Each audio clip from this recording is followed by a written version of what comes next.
All right, number 10, an increase in the market demand for electricians might occur if.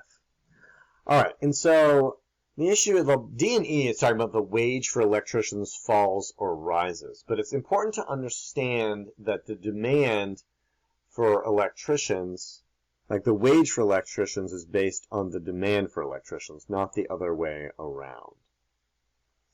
All right, so we're going to take D and E off. And then the price of copper electrical wiring increases.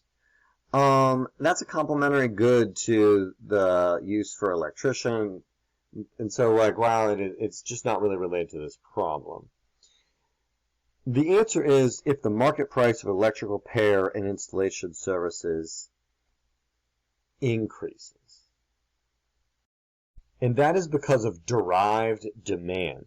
That if there's a demand for electrical repair and installation, then as a result, you're going to need to hire electricians to do this work. And so the labor market is, or the factor market is usually from derived demand for other products in the product market. The demand for new houses falls is kind of the opposite, right? If people don't want new houses, then you don't need as many electricians. Anyway, so the answer is A.